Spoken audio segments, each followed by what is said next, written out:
ازيكم حبايبي. هنعمل مع بعض النهاردة الكوفية دي. انا هوريلكوا طريقتها بس لان انا يعتبر عملتها قبل كده والفيديو موجود وهنزله لكم في صندوق الوصف. بس انا حبيت اشارككم الكوفية علشان هي مختلفة شوية عن التانية في حاجات معينة كده هقول لكم عليها. يلا نبتدي مع بعض.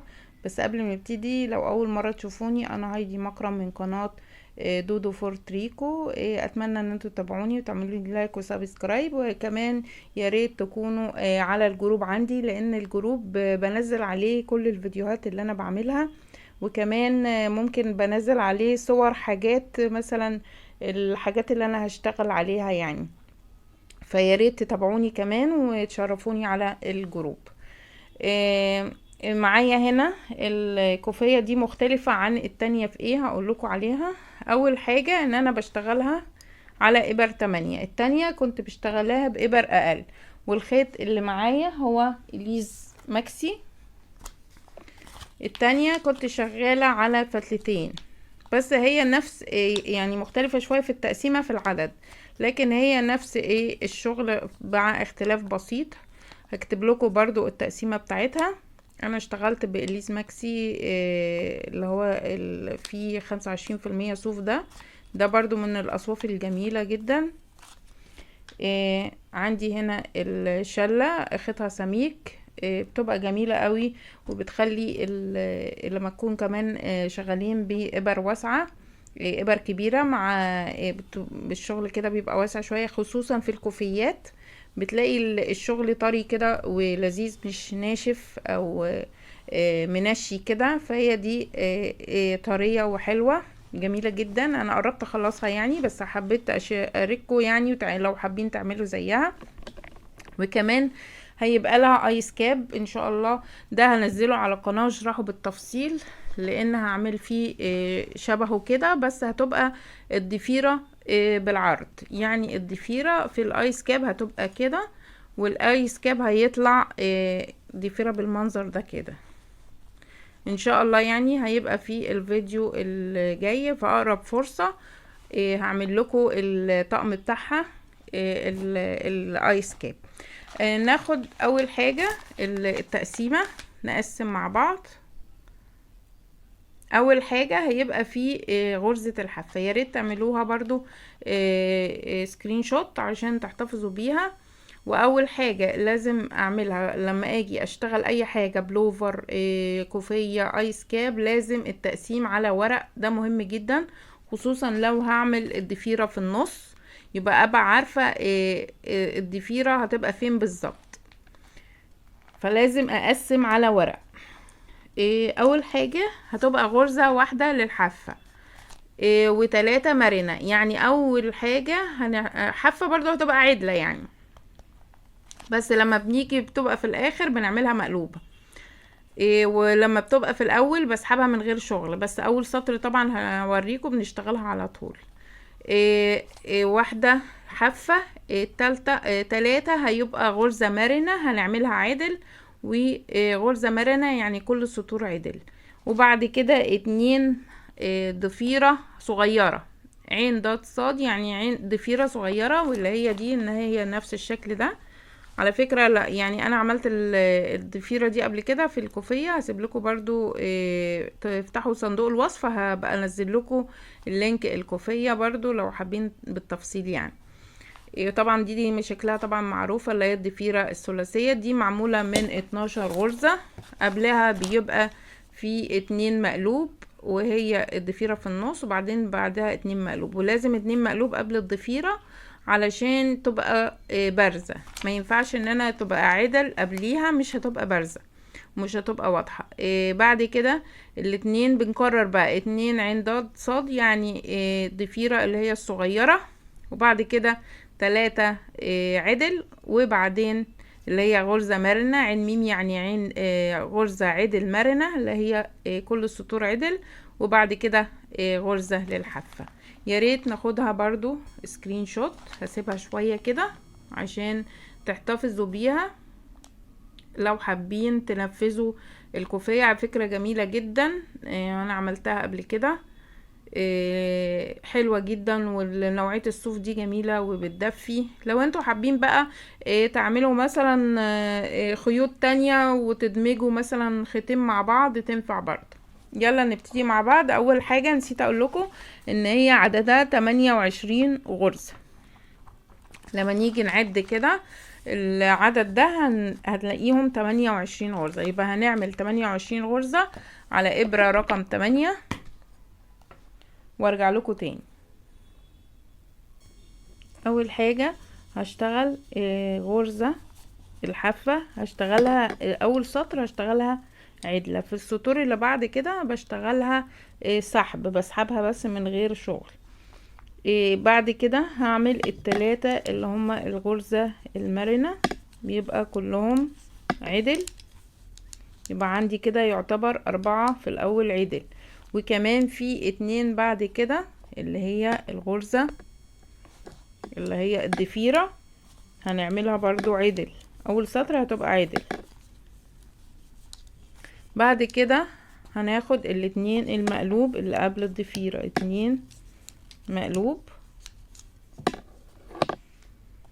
بعد كده هيبقى 12 عدل، 1 2 3 4 5 6 7 8 9 10 11 12. وبعد كده 2 مقلوب. بعد كده هيبقى الاتنين العدل بتوع الضفيرة، وبعدين التلاتة غرزة المرنة 3 عدل. وبعد كده اخر واحدة هعملها مقلوب اللي هي غرزة الحف. يبقى لما اكون اخر السطر بعملها مقلوب غرزة الحف. اول السطر بسحبها، هنسحب اول واحدة هسحبها بقى من غير شغل. السطر اللي بعده هسحبها كده من غير شغل. احنا اتفقنا التلاتة اللي بعد كده هيبقوا كلهم عدل. ادي 1 2 3. الاتنين دول هيبقوا من ناحية اللي هما كانوا ضفيرة صغيرة، هيبقوا من ناحية الظهر 2 مقلوب عشان ما تلخبطش. خلاص، يبقى احنا من الظهر بيبقى ايه 2 مقلوب. بعد كده بعمل 1 2 اللي هما من الناحية دي مقلوبين، اللي هو من الوش مقلوب اللي هما قبل الضفيرة.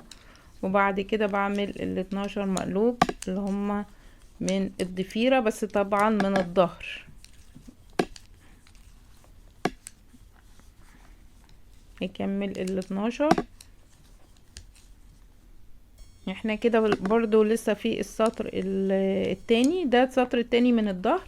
بعد كده 2 اللي هما كانوا من الوش عدل هيبقوا قصدي سوري مقلوب، هيبقوا من الظهر عدل. بعد كده التلاتة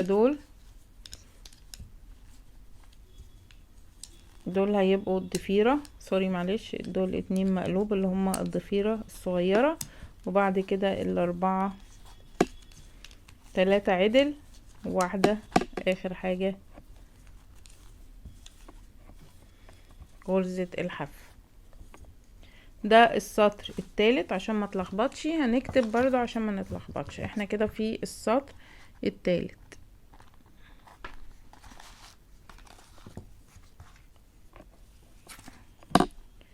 السطر الرابع سوري التالت هيبقى هشتغل كله عدل. ادي 1 2 3، التلاتة الاولانيين او اللي هما بتوع الغرزة المرنة.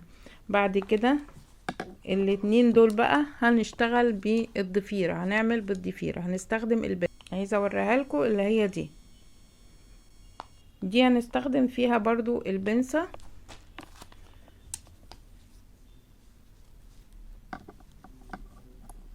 هجيب اول واحدة كده قدامي، وبعدين اشتغل التانية ضفيرة بس صغيرة،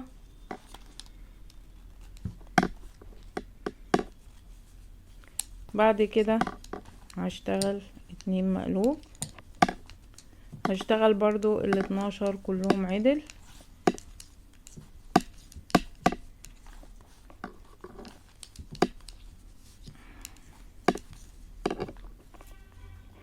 هكمل برضو لغاية اخر السطر. لا هكمل معاكم معلش عشان ما تتلخبطوش، برضو هكمل معاكم الشغل لغاية ما اعمل اول ضفيرة. ماشي. بعد كده 2 مقلوب.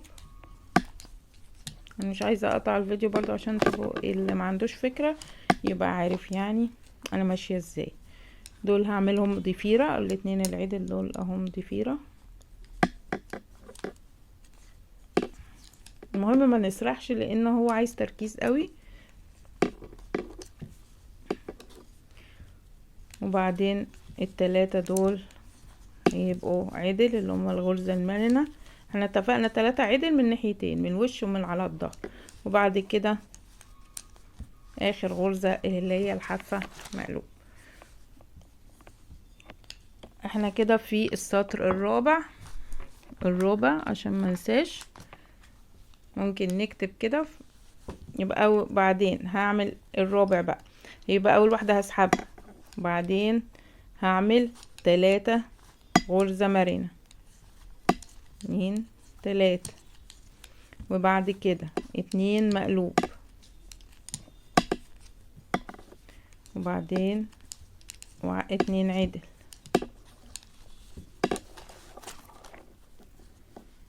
بعد كده ال12 من ناحية الظهر هيبقوا مقلوبين،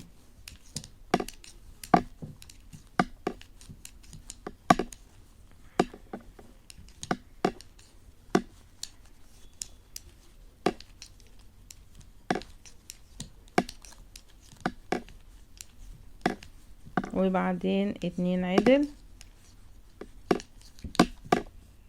وبعدين 2 مقلوب اللي هما الضفيرة بس من الظهر، الضفيرة الصغيرة، وبعدين 3 غرزة مرنة كلهم عدل، وبعدين واحدة مقلوبة غرزة الحف. هنشتغل دلوقتي السطر الخامس، والسطر الخامس ده اللي هيبقى فيه شغل الضفيرة الكبيرة. هشتغل اسحب اول واحدة، هشتغل 3 عدل، وبعد كده الضفيرة الصغيرة بتاعتي،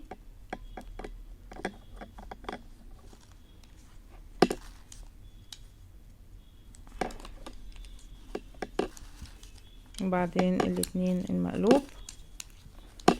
بعد كده هجيب اول 4، احنا هما الضفيرة من 12، يبقى اول 4 هجيبهم قدام الشغل، 1 2 3 4، وبعدين اجيبهم كده قدام الشغل، اشتغل ال4 اللي بعدهم عدل، 3 4، وبعدين احط اللي كانوا على البنسة احطهم على الابرة واشتغلهم، 1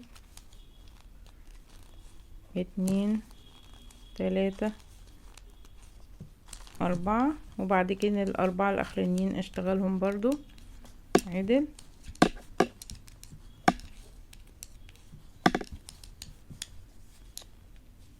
وبعدين اكمل بقى اخر السطر عادي بقى 2 المقلوب، وبعد كده ضفيرة صغيرة. انا مش عايزة اسيبكم في النص كده عشان تبقوا متابعين الشغل. وبعد كده ال3 غرزة مرنة،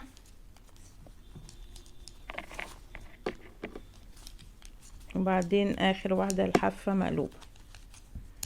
طبعا الحافة دي حلوة، بتدي شكل للضفيرة من يعني شوفوا سوري، بتدي شكل لحافة الكوفية، بتبقى كلها متساوية كده، ما تبقاش فيها لا عقد ولا اي حاجة، شكلها حلو.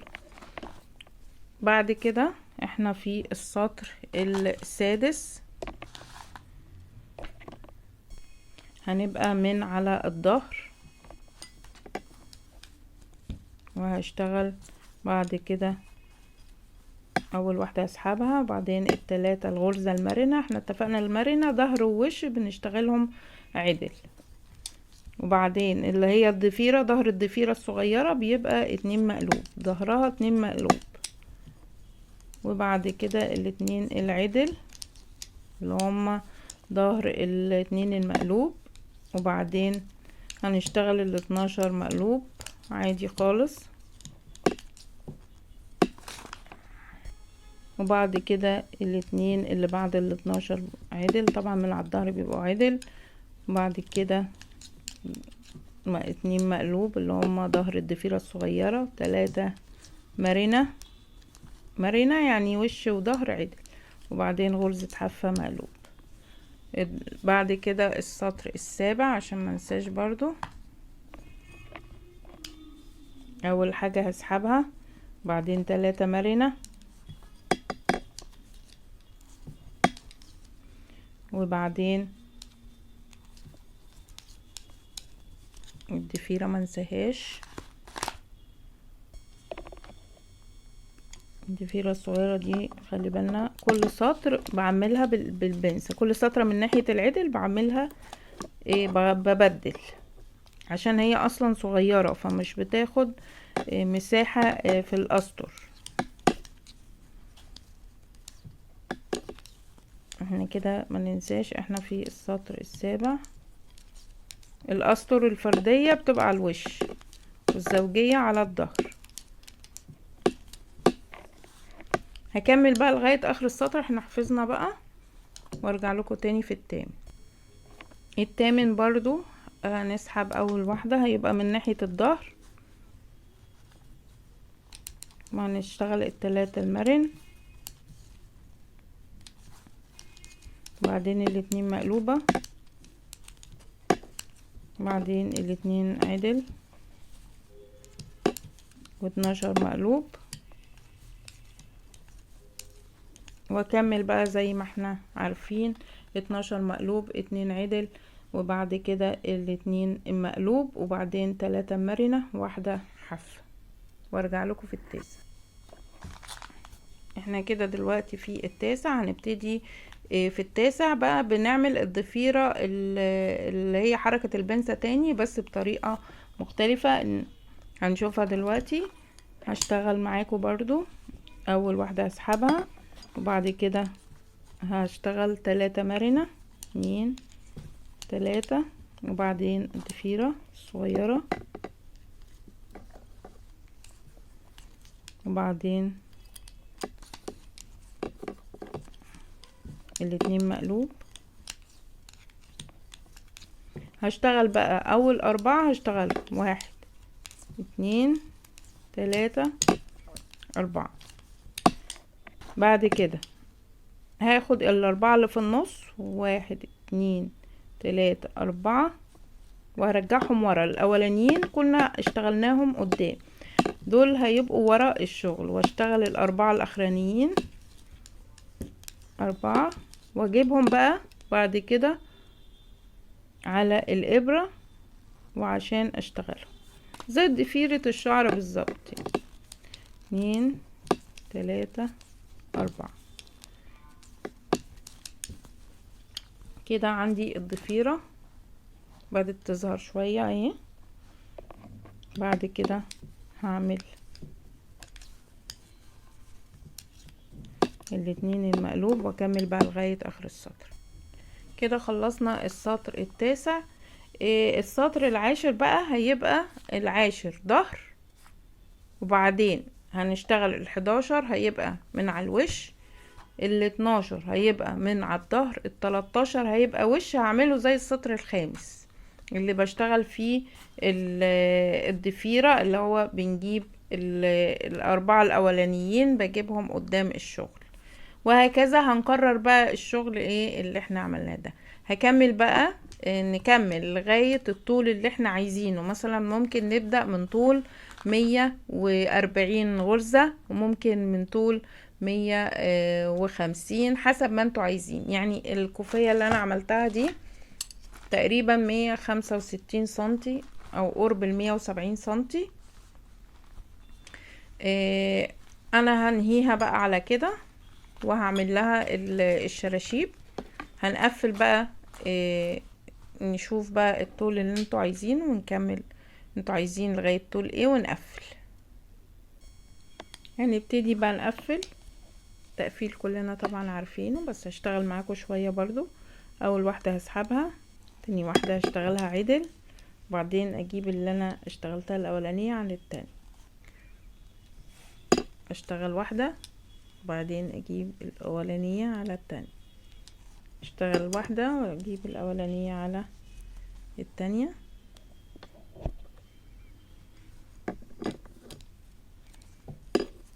وكمل بقى لغاية اخر السطر.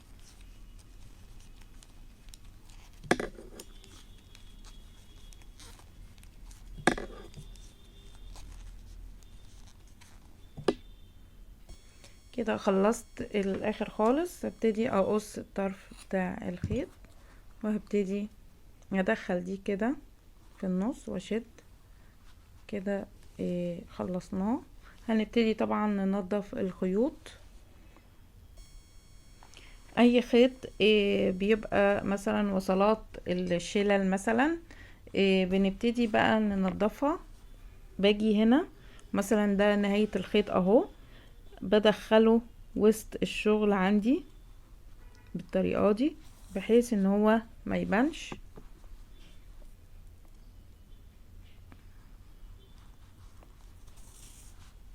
كده. الشكل ده ما مش باين خالص. طبعا المكان ده برضو كمان هيتركب فيه الشراشيب. هوريكم برضو بنعملها ازاي.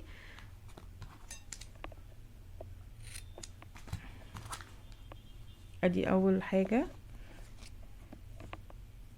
عرفنا التنظيف بيبقى ازاي. برضو الخيوط اللي بتبقى في النص عشان ما تبقاش باينة برضو. عندي الخيط هنا ممكن نوديه لأقرب مكان ما تبانش فيه، مثلا ممكن نوديه ناحية الجزء ده كده،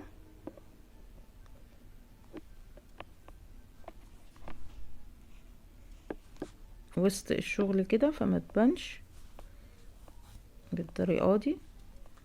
ونحاول ندخله ما بين الخيوط في النسيج كده عشان ما يظهرش او يبقى له طرف. يعني الشكل كده عمره كده ما يبان خالص، يعني كأنه ضمن الشغل فما بيبانش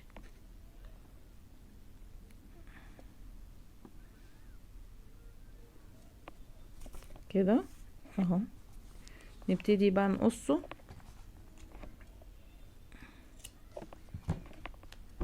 هكمل بقية بقى التنظيف بنفس الطريقة دي وارجع لكم نعمل الشراشيب.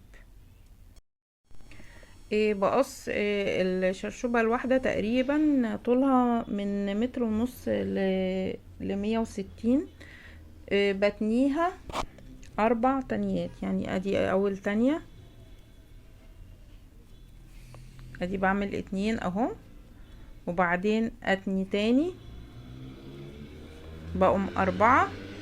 بعد كده بحدد نصها فين بالظبط، اجي كده في النص. يعني انا عندي 4 اهم و4 اهم، هيبقى الشرشوبة كأنها فيها 8 فتل، هتبقى كده. يبقى انا عندي هنا 4، ولما يتضموا على بعض كده كلهم يبقوا 8. هنبتدي بقى نعمل الشرشوبة ازاي. هنستخدم الابرة الكروشيه.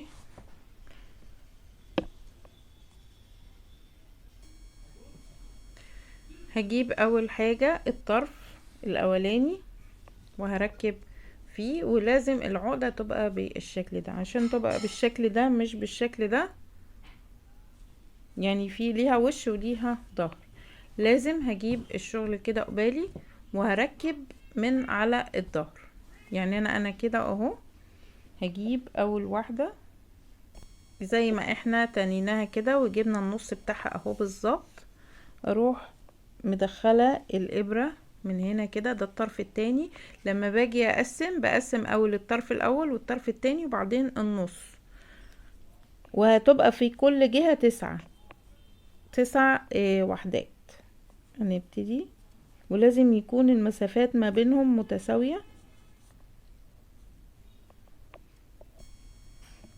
هشدها كده، دخلتها كده من الطرف اهو وشدتها، طلعت منها عروة كده. وبعد كده هدخل بقية الشغل كده بالطريقة دي فيها كده، واضحة كده اهو. يبقى انا ببقى على الظهر، ده الظهر اهو، والوش اللي هو فيه الضفيرة، ببقى على الظهر وايه، وبدخل الابرة. نعملها تاني بقى في اللي في النص دي. يعني انا ركبت هنا واحدة اهي على الطرف ده، والطرف ده واحدة. اجي اقسم كده بالنص اهو، وبعدين هركب التانية. احط الابرة هنا كده واجهز الفتلة بتاعتي، وهسحبها كده بالراحة، بس اخلي بالي عشان ما تفلتش مني كده بالظبط كده اهو. واجي في النص كده واروح مدخلة باقي كده اهو. يبقى كده انا عملت 3. طيب عندي المسافة دي عايزة اجيب بالنص بالظبط، اروح حاطة الاتنين دول كده على بعض اهو. النص بتاعها يبقى هنا، احط الابرة تاني برضو عشان ما تلخبطش هنا اهو، وابتدي اعمل واحدة كمان وادخلها كده اهو. انا عملتها كذا مرة معاكم عشان ايه يبقوا كده انتوا عرفتوها اهو. يبقى كده انا عملت 1 2 3، وفي النص هنا برضو هقسمه هعملها بقى وارجع لكم تاني واعمل واحدة كده تاني. هنركب دي كمان اهو الطريقة دي. خلي بالي عشان ما تفلتش. طبعا الابر الكروشيه فيها تبقى حلوة وتظبطها ما تقعش مني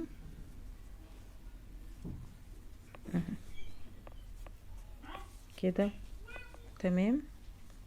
هاجي بقى كده انا ركبت كده 5، يبقى احنا قلنا كل واحدة هيبقى فيها، كل جهة هيبقى فيها 9. هاجي بقى اقسم في النص ما بين الجزء ده، اروح قسمة برضو كده بالنص واعمل ما بينهم واحدة، واجي اقسم برضو بالنص عشان مسافات تكون متساوية، واعمل واحدة، نقسم المسافة برضو بالنص هنا ونعمل واحدة، والمسافة بالنص هنا وادخل واحدة. يبقى كده هنكمل 9 بالشكل ده. يبقى دول عندنا 5، عندي 4 فراغات، 1 2 3 4. يبقى هنا في نص دي هتبقى في واحدة، ونص دي واحدة، ونص هنا واحدة، ونص واحدة. هكمل بقى 9 بالشكل ده. يعني هقسم دي اهي واحط الابرة عشان برضو ابقى معاكم لغاية اخر لحظة، واركب برضو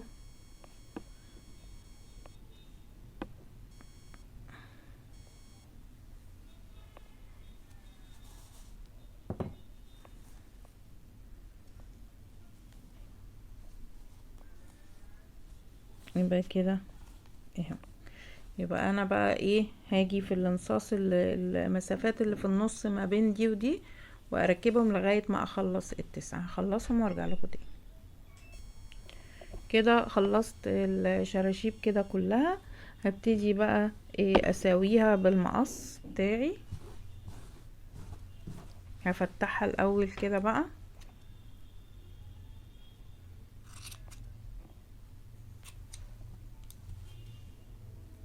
نفتحهم كده الاول، وبعد كده هنسويهم يبقى قد بعض. هبتدي احاول اساوي بقى كله قد بعض كده علشان مفيش حاجة تبقى اطول من التانية. بالمقص كده بيجي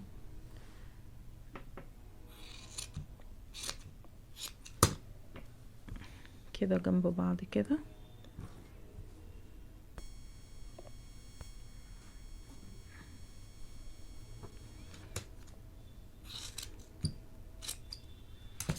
بالشكل ده كده بقى، واكمل لوحدي. كده حبايبي خلصت اول جزء في الشراشيب. طبعا هعمل الجزء التاني، ولازم اكون واخدة نفس المقاس اللي انا اخدته في الجهة التانية. طبعا سايبه لكم المقاس ده بحسب ما انتوا عايزين اقصر من كده اوكي، عايزين اطول يبقى زي ما تحبوا يعني، بس الطول ده معقول يعني. وكده يبقى خلصنا الكوفية بتاعتنا. لو عجبكم بقى كوفية النهاردة ما تنسوش لايك والشير وسبسكرايب وتفعيل زر الجرس علشان يوصلكم كل جديد. وما تنسوش برضو تتابعوني في الايس كاب بتاعه، هعمل ليه ايس كاب هيبقى نفس الغرزة بس ممكن مختلف في التقسيم شوية، لان هستخدمها الضفيرة هتبقى بالعرض، وممكن استخدم ابر اقل شوية علشان انا محتاجة برضو في الجزء اللي فيه الضفيرة ده يبقى ماسك شوية علشان يبقى ماسك على الراس يعني يبقى مظبوط. ما تنسوش بقى لايك وشير وسبسكرايب وتفعيل زر الجرس عشان يوصل لكم كل جديد، وعلشان استمر على القناة وادور لكم على حاجات جديدة اقدمها ان شاء الله. برضو هيبقى فيه عايزه اوريكم برضو بعض رسومات الجاكار اللي هنعملها. الفيديو اللي جاي هعمل ازاي نرسم قلب زي كده، ممكن بنستخدمه على بلوفرات، ممكن بنستخدمه على ايس كاب، بنستخدم رسومات القلوب في حاجات كتيرة جدا. وطبعا في رسومات كتيرة، في رسومات ورد، في رسومات بابا نويل.